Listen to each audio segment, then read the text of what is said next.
Hey there, vinyl community. Long time no seen. It's been a while since a record update, so I thought it was about time. I have a week off, so I figured I would show you guys what I've been picking up over the last, I don't know, how long has it been since I've done one of these? 4 or 5 months, 6 months.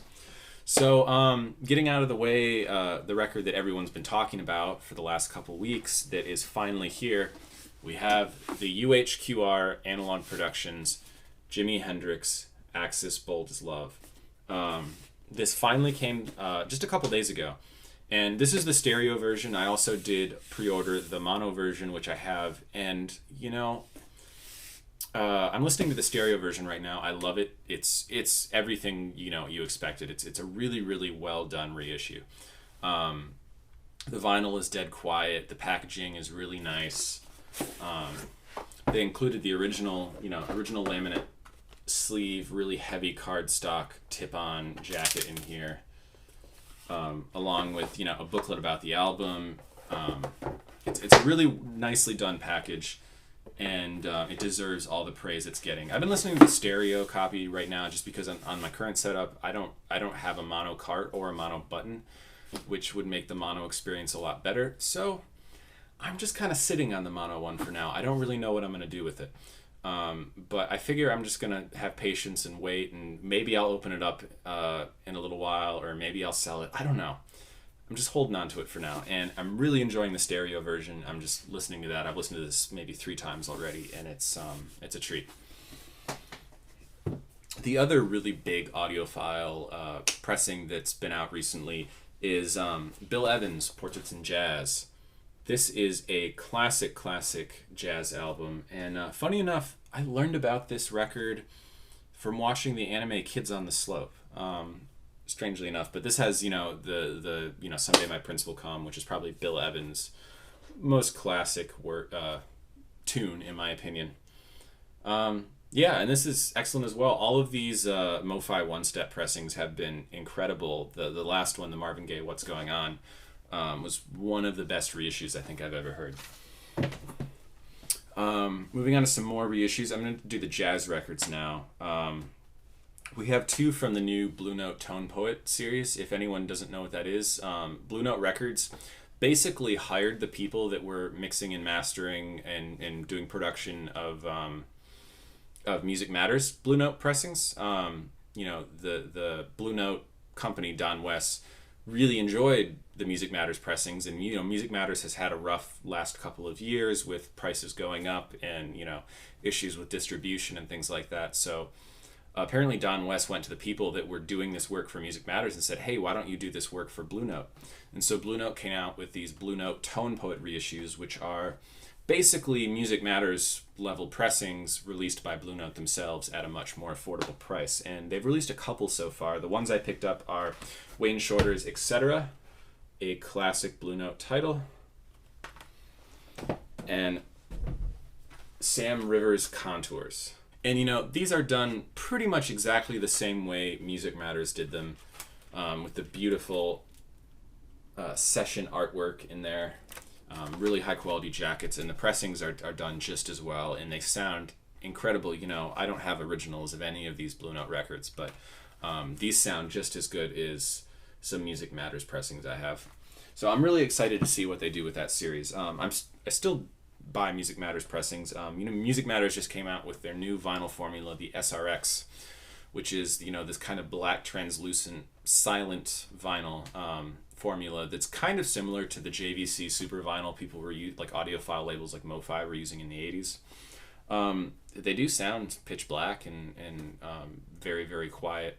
They're nice to listen to, but other than that, they just sound like really good Music Matters releases. So I picked up a couple of those. This is Grant Green's Solid on 33 RPM. I think this was one of the sessions that they never released of Grant Green. Got Introducing Johnny Griffin, again on 33. This is also an SRX. This is a SRX 33 RPM reissue of a record I already had at 45, but I think this is my favorite Blue Note record, so I decided to go ahead and buy the 33 RPM SRX copy. This is Art Blakey and the Jazz Messengers' Free for All. This is probably one of my, I would say, top 5 favorite jazz albums. Here we got another, this is just a regular 33 RPM reissue. This is Freddie Hubbard's Ready for Freddie. This is an original double 45 Music Matters release. This is Hank Mobley Roll Call. Just the last major Hank Mobley album that I had yet to pick up, and I finally just kind of bit the bullet on it. Great album.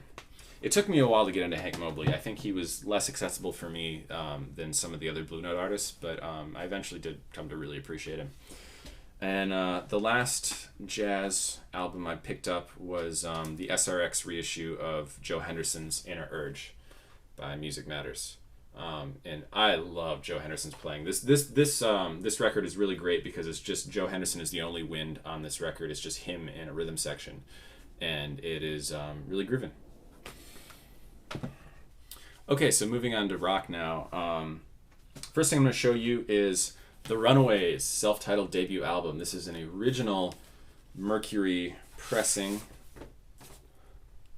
There we got the Mercury label there. This album just kicks so much ass. I mean, it's Joan Jett's debut on record. Cherie Currie is a badass in her own right. This had elements of proto-punk in it. It was just really a huge monumental album. And the original pressing kicks some serious ass. I mean, there's some nice punch on this record. Here we got a record I picked up at Poobah Records in Los Angeles when I was over there a couple weeks ago. This is an original SST pressing of the Meat Puppets' second album, Meat Puppets 2. And this is another record where SST was an indie label that was primarily known for putting out Black Flag records in the 80s, and this record was released in the 80s. And they also put out this Meat Puppets album. Meat Puppets are kind of a proto-grunge band from Arizona. And I was shocked that this sounds really good. Like, this is an audiophile level recording, at least on my system. And I wasn't expecting that, given that this is a kind of a small-time album released on an indie label in the 80s.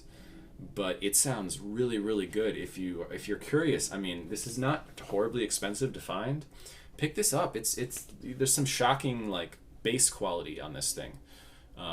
Really enjoyable, kind of quirky album that is not what I was expecting at all.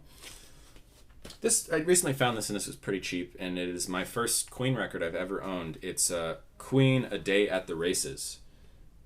This is the original American pressing. At least I think it's an original American pressing. I wasn't that particular, but it's the green label Elektra. And it sounds okay.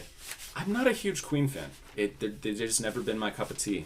But I don't know. I figured it was cheap and I'd give it a shot. And yeah, I kind of liked it. But I don't think I'm going to go out and buy their whole discography immediately. Here we have a couple of albums by The Who. Acoustic Sounds Analog Productions was recently having a sale on some of their back stock of classic records reissues. And they still had some of these later career Who albums in stock.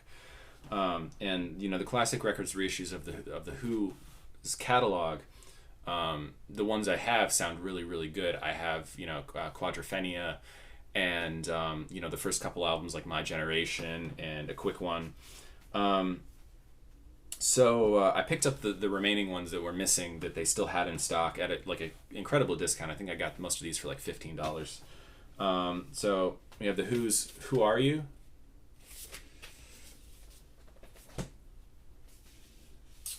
Who by the Numbers. These are all classic records, normal weight pressings, not the 200-gram ones. And then the Who direct hits. Actually, I'm pretty sure this one is 200-gram. So just filling in my Who catalog, because they're still a good band, even if their later career material isn't the best. Okay, this is a reissue of Mr. Bungle's California. For those that don't know, this is a music on vinyl pressing.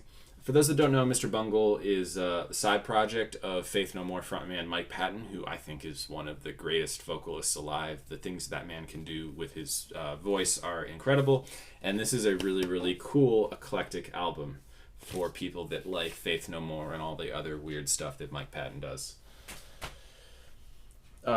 Here we got a Japanese record. This is a 2016 album by Japanese band 9mm Parabellum Bullet. This is Waltz on Lifeline. Some of the more alternative rock bands over in Japan are starting to release their albums on vinyl, which is a good sign. It's happening really slowly, and there's still a lot of stuff that's not getting issued. But this was the first album they ever put out on vinyl. They also released their newest album on vinyl. So yeah, this is good music. It's kind of like fast-paced alternative rock for people that are into that. And my only complaint is that it doesn't sound great, I think, because they tried to squeeze in like 8 songs per side. This should really be a double album. And instead they made it a single LP, and I think that was probably a poor choice. Okay, when I was in Amoeba Records in Los Angeles a couple weeks ago, I picked up this. This is the new Rhino Records reissue of Buffalo Springfield's debut album. In mono, this was cut by Chris Bellum at Bernie Grundman Mastering, and it sounds really, really good. I believe this was cut from the original analog tapes. So it's a really, really well done reissue, which is nice that, companies like Rhino that are really big companies are still doing reissues this way. At least most of the time. Not all of their reissues are analog, but for stuff like this that's mono, that's tapes that maybe is hard to get, it looks like they're doing it the right way. So good job, Rhino. This is a record I picked up in a new arrivals bin at a local record store a couple months ago now. This is Swing Set, All Our False Starts. And Swing Set are a band I've seen a couple times. I believe they're from the Central Texas area, and I used to see them open for a number of bands at shows I would go to. So I've seen these guys live a couple times. They're really good, kind of like emo tinged alternative rock.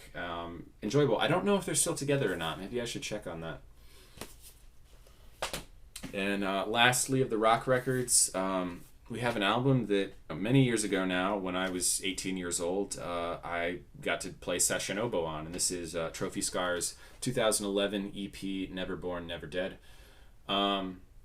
This was a ton of fun. Trophy Scars were originally a hardcore or post-hardcore band from New Jersey that later kind of morphed into an experimental blues outfit, and this EP is definitely in that style. So yeah, I got to drive down and record this with them in spring of 2011, and yeah, it's a ton of fun. So if you want to hear 18-year-old me play oboe on a record, you can pick this up. This is the first time it was on vinyl. It just got released, I think, in fall of 2018, and I think this is this is a black copy. I also got the splatter version, and I think you can still pick these up. So. Go check it out. They're a really interesting band. So what I bought, I think, most in 2019 so far has been classical records. So I'm going to start with a couple box sets.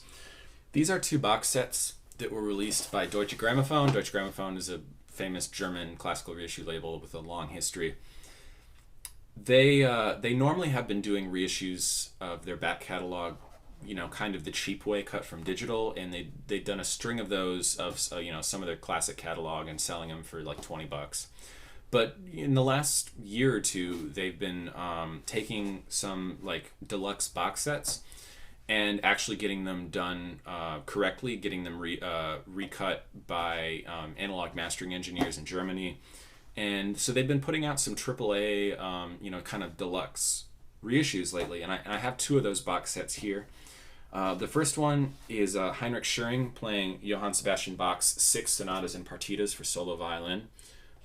This is done really well. It's a limited box set out of 2,000, so they made 2,000 of these. It's still available to the best of my knowledge, and the sound is quite excellent. Very, very nice, full, warm analog sound, and wonderful playing by Mr. Schüring. It's kind of a dated, style of Baroque performance, but that's the period that this was made in. I actually wrote a review of this record, and I will put a link below in the description. I've started writing some music reviews for the website audiophilia.com. So if you want to see some more in-depth thoughts on particular vinyl reissues or audiophile reissues in general, I'll be writing there for the foreseeable future. So check that out. So this was my first review for the website, and you can find it again in the link below. The next is another Deutsche Grammophon Deluxe box set reissue, and this is some of my favorite repertoire and favorite recording of all time. Definitely one of the best recordings out there of this repertoire. This is Tchaikovsky's Symphonies number 4, 5, and 6, conducted by Evgeny Mavrinsky and the Leningrad Philharmonic. These are pretty much the gold standard of these last 3 Tchaikovsky symphonies. The tempos are insane and the playing is super clean.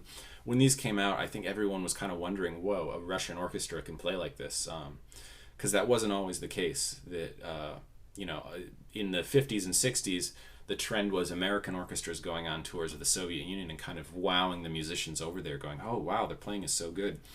And then I think this was in the 60s. The Leningrad Phil made these recordings, and I think the reaction from the classical music world was, oh, I guess the Russians can play this good, and they can play better than us. Because these were really, when these came out, these kind of blew every other Tchaikovsky recordings out of the water. There's been great ones since then, but this is still, I think, one of the best, and the tempos are still, even by today's standards, incredibly ballsy. The last classical box set I have is a really special one that was put out by the Berlin Philharmonic on their own in-house label. This is Claudio Abbado's last concert. This is a 3 LP deluxe set cut from high-res digital. This is Claudio Abbado's last recorded concerts with the Berlin Philharmonic. I think these were recorded, I'm trying to remember when he died. I think he died in like 2015. And I want to say these were recorded in 2013 or 2014, but I should have looked this up before I made this video. Shame on me. However, these are fairly recent, from a couple years ago, and there's 2 really great standard pieces on here, Berlioz Symphonie Fantastique and Mendelssohn selections from Midsummer Night's Dream. 2 kind of war horses of the symphonic literature, and Claudio Abbado and the Berlin Philharmonic are such a winning combination here. I think the Berlin Philharmonic is possibly the best performing orchestra in the world today, so anything they do is generally going to sound really good. Okay, there's a lot of individual classical records here, so I'm going to kind of go through these quickly. I have an original Decca pressing of highlights from Mussorgsky's Boris Godunov, recorded by Herbert von Karajan and the Vienna Philharmonic. A EMI and USSR Melodia recording of Shostakovich Symphony number 10, conducted by Svetlanov and the USSR Symphony Orchestra. Similar recording, also a Soviet recording done by EMI of Shostakovich Symphony number 12. This one is Kondrashin in the Moscow Philharmonic Orchestra. Kondrashin was, at this time, probably the best and most famous conductor in the Soviet Union, and then he defected. Andrei Previn recently died, so I have been picking up more Andrei Previn recordings. I've always enjoyed his recordings on EMI. They've been of incredibly good sound and, generally very nice readings, and he often would record with the London Symphony Orchestra, and this is no exception. Prokofiev's Symphony number 5 with the London Symphony, conducted by Andrei Previn, with the original British dog stamp pressing. Really, really good sound quality. Another one, selections from Prokofiev's Romeo and Juliet, again, Andrei Previn, London Symphony on EMI, British pressing. This is an interesting one. Stravinsky's The Firebird, the original complete ballet. Oftentimes the suite gets performed, but this is the original 1910 version, again on EMI, conducted by Seiji Ozawa and the Orchestra of Paris. This is a record I got sealed in LA. It's not a particularly rare, valuable pressing, but it's the Schubert Mass in E-flat, conducted by Erich Leinsdorf. And what orchestra is on this? Oh, this is Berlin Philharmonic. Shows what I know. This is on Capitol, and Capitol recordings from this era actually can kind of sound okay. But you see it's an original Capitol with the rainbow rim. It's a nice bargain bin find. Here we have a really great EMI pressing of the Dutilleux and Lutoslavsky cello concertos, conducted by Mstislav Rostropovich and the Orchestra of Paris. It may say Angel up here, but that's just a sticker covering up the original EMI label. So this is an original British EMI pressing. Sounds excellent. And it's underrated repertoire. I really, really like Do To You. Great composer. This is probably the best find of my trip to Los Angeles. I found this on the wall in Amoeba Records. This is an original Wilson Audiophile. Wilson Audiophile was a audiophile label active in the 80s and 90s that Analog Productions has started reissuing a couple recordings of. But this is an original Wilson Audiophile pressing of the Dvorak Trio in E minor. Excellent sound on this. These are kind of hard to find, quite sought after. Speaking of hard to find, this is a record I have been hunting for an original pressing of for a very long time. They're not expensive, but they're hard to find. So this is an original EMI Columbia pressing of the highlights of Der Rosenkavalier by Richard Strauss, conducted by Herbert von Karajan and the Philharmonia Orchestra. This is pretty much one of my all-time favorite recordings of Strauss opera repertoire by itself, especially of Der Rosenkavalier. And yes, this is just a magical recording. Elizabeth Schwarzkopf doing Presentation of the Rose is some of the best singing I've ever heard.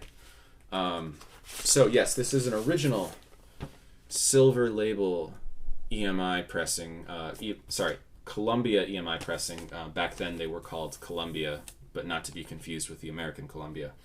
And this is a very, very hard to find pressing in general. Like silver label Columbias are just rare and sought after.